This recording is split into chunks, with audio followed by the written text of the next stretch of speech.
আসসালামু আলাইকুম। Trading with Ashikul চ্যানেলে আপনাদের সবাইকে স্বাগতম। আশা করি সবাই ভালো আছেন। আজকে আপনাদের সাথে একটা আদর্শ পোর্টফোলিও বিশ্লেষণ করব।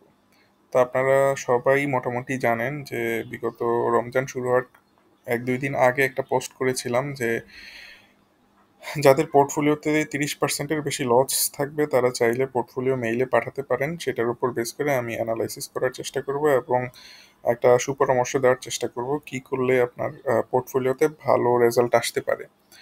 তো সেই অনুযায়ী বেশ কিছু ভিডিও আমি আপলোড করেছি এবং একটা পোর্টফোলিও পেয়েছি সৈয়দ আরিফুল ইসলাম ওনার। আরিফুল ভাইয়ের পোর্টফোলিওতে আমি দেখতে পাচ্ছি যে ১৭ লাখ টাকার ইনভেস্টমেন্ট আছে, এটা মাত্র ১,৭৫,০০০ টাকা কমেছে। সো হিসাব করলে ৩০%-এর মতো লস আসে না, তারপরেও আমি কথার ব্যত্যয় ঘটিয়ে এই পোর্টফোলিওটা আপনাদের সাথে আনবো, বিশ্লেষণটা আনবো, কারণ আমার কাছে মনে হয়েছে এই ধরনের পোর্টফোলিও মোটামুটি একটা আদর্শ পোর্টফোলিও বলা যেতে পারে।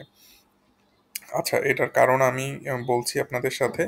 দেখেন, ওনার ১৭ লাখ টাকার মধ্যে উনি ব্যাট বিসিতে ইনভেস্ট করছে, তারপরে হচ্ছে যমুনা ওয়েলে ইনভেস্ট করছে, মেরিকোতে ইনভেস্ট করছে, এনসিসি ব্যাংকে ইনভেস্ট করছে, স্কোয়ার ফার্মাতে ইনভেস্ট করছে।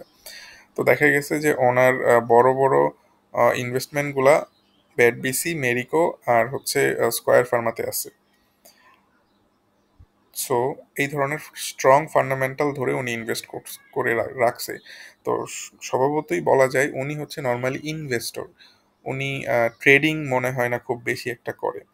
ট্রেডিং মনে হয় না খুব বেশি একটা করে। উনি মোটামুটি বলা যায় যে উনি হচ্ছে ইনভেস্টর পর্যায়ের আছেন। তো আমরা একটু ওনার পোর্টফোলিওটা দেখার চেষ্টা করব যে আসলে কি হচ্ছে সামনে। তো অ্যাজ ইউজুয়াল আমি এআইকে বলেছিলাম আমার একটা ফরম্যাট দেওয়া আছে, ওই ফরম্যাটে তুমি পোর্টফোলিওটা সাজায় রাখো। দেখেন, ওনার কস্ট অ্যামাউন্টটা হচ্ছে মানে ১৭ লাখ টাকার মতো ইনভেস্ট করছে, মাত্র ১,৭৫,০০০ টাকা loss. Realized gain or loss এখন পর্যন্ত নাই। উনি ব্যাট বিসিতে ইনভেস্ট করছে ৩৯%, যমুনা ওয়েলে 2%-এর মতো ইনভেস্ট করছে পুরা পোর্টফোলিওর, মেরিকোতে ৩২%, এনসিসি ব্যাংকে ৯%, স্কোয়ার ফার্মাতে ১৪%, অ্যাপেক্স উইভিংয়ে উনি জাস্ট অল্প কিছু টাকা ইনভেস্ট করছে। মার্কেট ভ্যালু যদিও কমে গিয়েছে, কিন্তু তারপরে আমি বলবো যে উনি বেশ কিছু ডিভিডেন্ড পেয়েছে ব্যাট বিসি আর মেরিকো থেকে, এগুলো হয়তো যুক্ত হবে। তো আমার কাছে মনে হচ্ছে যে এই ডিভিডেন্ড স্টকে উনি ইনভেস্ট করেছে এবং এই ধরনের ইনভেস্টমেন্ট আপনাদের পোর্টফোলিওর 50% থেকে 70% এই ধরনের শেয়ারগুলোতে ইনভেস্টমেন্ট থাকা উচিত। কারণ আহ, এই ধরনের বলতে হচ্ছে স্ট্রং ফান্ডামেন্টাল শেয়ারগুলোতে ইনভেস্টমেন্ট থাকা উচিত। 50%ই যদি আপনি যদি ভালো মানে অনেক সময় দেন, তাহলে আমি বলবো 50% থাকা উচিত এই ধরনের শেয়ারগুলোতে। আর যদি আপনি একেবারে কম সময় দেন, তাহলে ওনার মতো সবগুলোই ফান্ডামেন্টাল শহর স্টকে ইনভেস্টমেন্ট করা উচিত। এটার কারণ বলি যে ফান্ডামেন্টাল স্টকে আপনাকে অবশ্যই 50% মিনিমাম একটা ইনভেস্টমেন্ট রাখতে হবে। এর কারণ হচ্ছে যে মার্কেট বাড়তেও পারে, কমতেও পারে। অনলি গড নোজ যে মার্কেটটা কি হবে। আর মার্কেট যদি আপনার কেনার পরে হঠাৎ করে কমে যায়, আপনার পোর্টফোলিওর যেই ড্রাস্টিক একটা পতন হয়, সেটা এই ফান্ডামেন্টাল স্টকগুলো হতে দেয় না। তারা খুব ইজিলি কমে যায় না।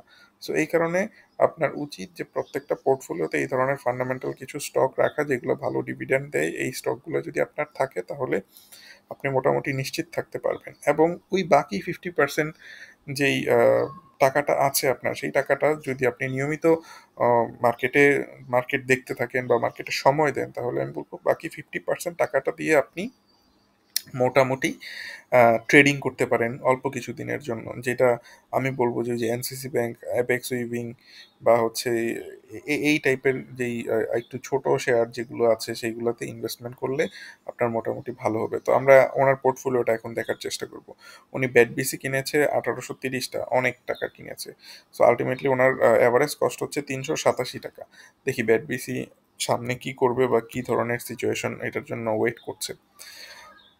আপনারা দেখতে পাচ্ছেন ব্যাট বিসির প্রাইস হচ্ছে ৩২৪ টাকা বর্তমানে। ডিভিডেন্ড অ্যাডজাস্ট হওয়ার পরে কমছে কিছুটা। ৩৮৭ টাকা হচ্ছে ওনার অ্যাভারেজ প্রাইস।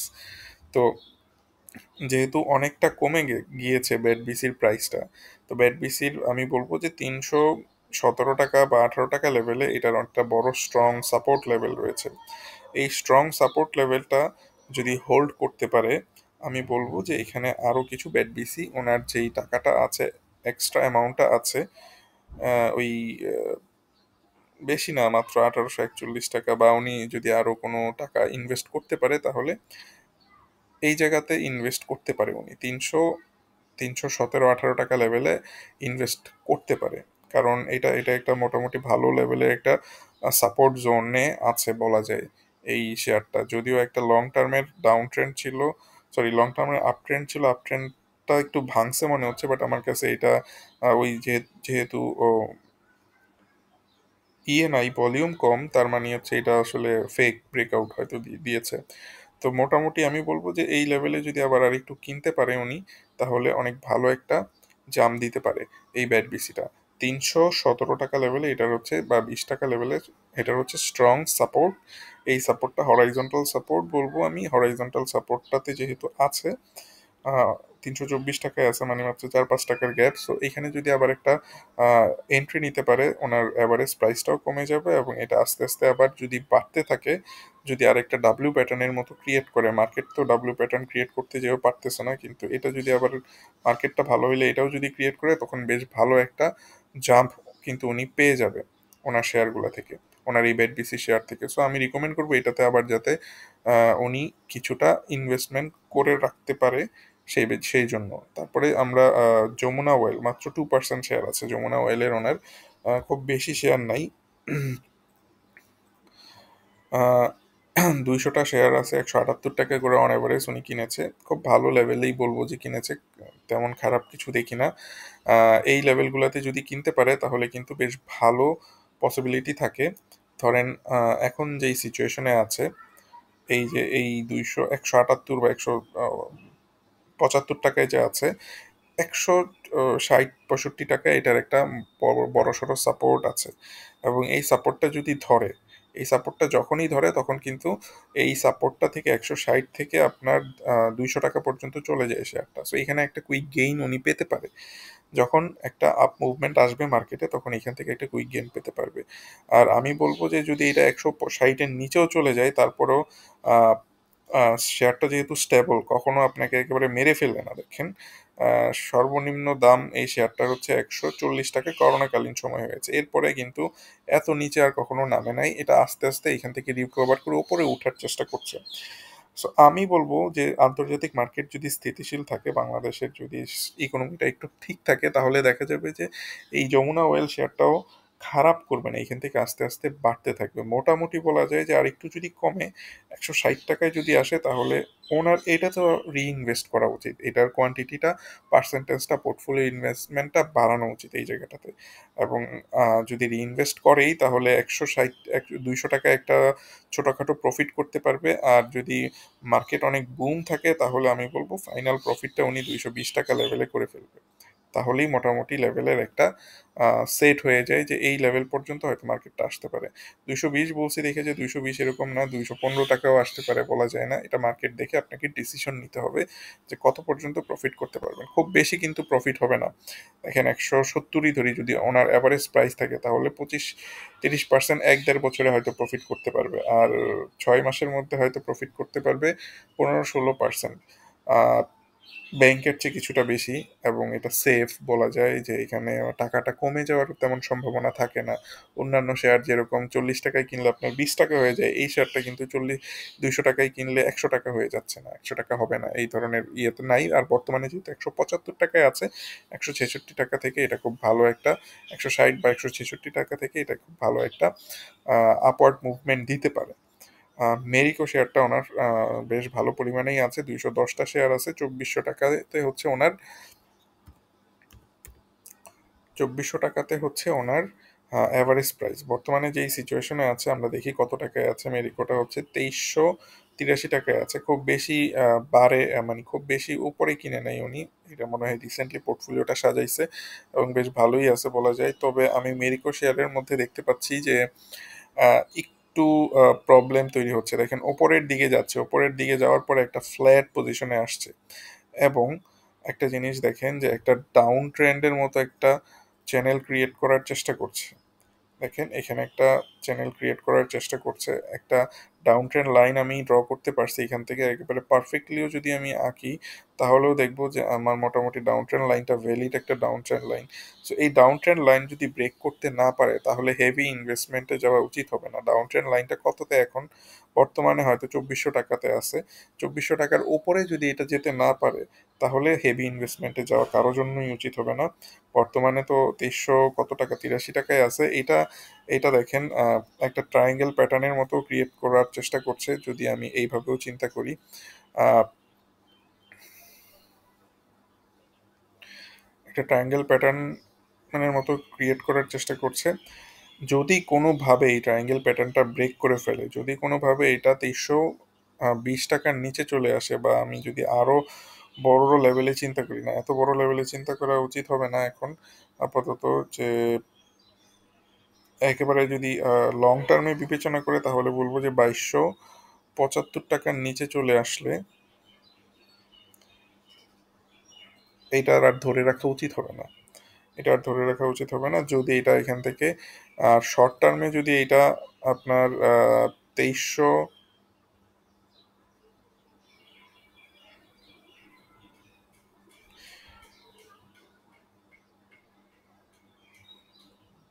2330 টাকাই ধরি, আমি 2330 টাকার নিচে যদি আসে শর্ট টার্মে, যদি কেউ এটা ধরে রাখার চিন্তা করে, তাহলে 2330 টাকার নিচে আসলে তার এটা আর রাখা উচিত তেমন হবে না।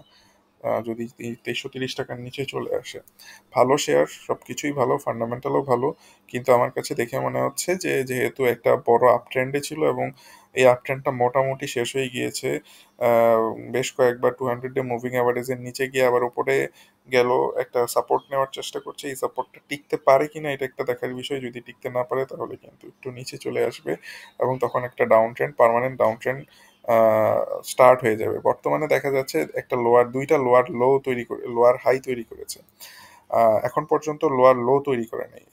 এখন পর্যন্ত লোয়ার লো তৈরি করে নেই। যদি এই লেভেলেরও নিচে চলে আসে, 2180 লেভেলের নিচে চলে আসলে দেখা যাবে একটা পার্মানেন্ট ডাউন ট্রেন্ডে চলে যাবে, একটা পার্মানেন্ট ডাউন ট্রেন্ডে চলে যাবে একেবারে টেকনিক্যালি। বাট এত দূর পর্যন্ত ধরে রাখাটা যৌক্তিক হবে না বলেই আমি একটু উপরেই দিলাম স্টপ লস গুলা। এখান থেকে বেরিয়ে আসা উচিত শর্ট টার্মে 330, লং টার্মে যারা বিনিয়োগ করছে তাদের 2281 টাকার মধ্যে বের হয়ে যাওয়া উচিত। আচ্ছা, তো এরপরে হচ্ছে আমরা এনসিসি ব্যাংকটা দেখি।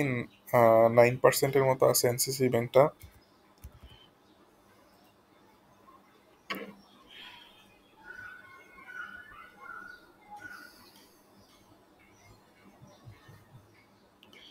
এনসিসি ব্যাংক যেহেতু 10 টাকা 30 পয়সায় আছে, আর ওনার কেনা হচ্ছে 13 টাকা 20 পয়সা, 13 টাকা 20 পয়সা ওনার কিনা, অনেক উপরে কিনেছে এনসিসি ব্যাংক। এবং এই শেয়ারটা বর্তমানে যেই সিচুয়েশনে আছে, আপনি একটা কাজ করতে পারেন, ডিভিডেন্ড মৌসুম পর্যন্ত এটা ধরে রাখতে পারেন। দেখেন ডিভিডেন্ড মৌসুমে যে মার্কেট একটু ভালো হলে এই শেয়ারটা মানে এই শেয়ারটা আবার কামব্যাক করতে পারে কিনা এই জায়গা থেকে।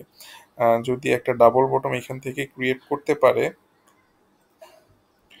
এখান থেকে একটা ডাবল বটম যদি ক্রিয়েট করতে পারে, আবার উপরে যাবে, হয়তো 13 টাকা লেভেল পর্যন্ত হয়তো যেতে পারে ডাবল বটম যদি ক্রিয়েট করে, মার্কেটটা যদি ঠিক হয়।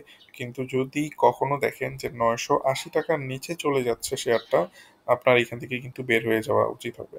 এইটা ধরে রাখা উচিত হবে না। আহ, উম, যেহেতু সামনে ডিভিডেন্ড মৌসুম, ব্যাংকের ব্যাংকের ডিভিডেন্ড মৌসুম তো সামনেই মনে হয়, হ্যাঁ। তো দেখেন এই এটা ঠিকঠাক কিছু করা যায় কিনা। আচ্ছা, একটু দেখে নেই তো। জি, যেহেতু Q3 চলতেছে, এখন Q3 দিয়েছিল হচ্ছে অক্টোবরে, এখনই ডিভিডেন্ড মৌসুম এই ব্যাংকটার, সব ব্যাংকেরই। তো মোটামুটি ডিসেম্বর বা জানুয়ারি থেকেই বাড়ার কথা ছিল ব্যাংক, কিন্তু বাড়ে নাই। দেখেন এখন এই ব্যাংকটা যদি ডিভিডেন্ডের আগে আগে বাড়ে তাহলে তো ভালো। যদি 10-15%-এর মতো ডিভিডেন্ড দিতে পারে, আগের বছরগুলোতে ডিভিডেন্ড কেমন দিয়েছে দেখে নিয়েন।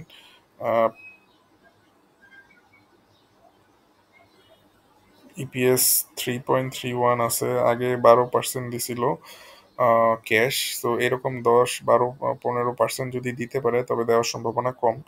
10%ই ধরে রাখেন দিতে পারে, তারপরেও মোটামুটি বাড়বে, কারণ একবারে 10% খুব ইজি একটা বেনিফিট চলে আসে। জাস্ট ডিভিডেন্ডটা টেক করলেই। বাট ডিভিডেন্ডের জন্য না, আপনি দেখেন যে 10 টাকা 30 পয়সা আছে, এটা এখান থেকে বাড়ে কিনা। যদি বাড়ে আপনি এটার হয়তো প্রাইসে পাবেন না, আপনার কস্ট প্রাইসে হয়তো পাবেন না, 13 টাকা 20 পয়সাতে হয়তো পাবেন না। কিন্তু যদি 13 টাকাও পেয়ে যান, এটা থেকে আসলে বের হয়ে যায় তখন। কারণ আর হয়তো সময় পাবেন না বের হওয়ার, কারণ শেয়ারটা বেশ বাড়ছে, অনেক অনেক আগে থেকে বাড়ছে। দেখেন 6 টাকা থেকে এটা বাড়তে বাড়তে উপরে গেছে, উপরে গিয়ে এখন এখান থেকে যদি কমে যায় কোনো কারণে, 9 টাকার নিচে চলে আসে, 9 টাকা 80 পয়সার নিচে চলে আসে, আপনার এটা থেকে হিউজ লস চলে আসবে তখন। এনসিসি ব্যাংকটা দেখলাম, স্কয়ার ফার্মা।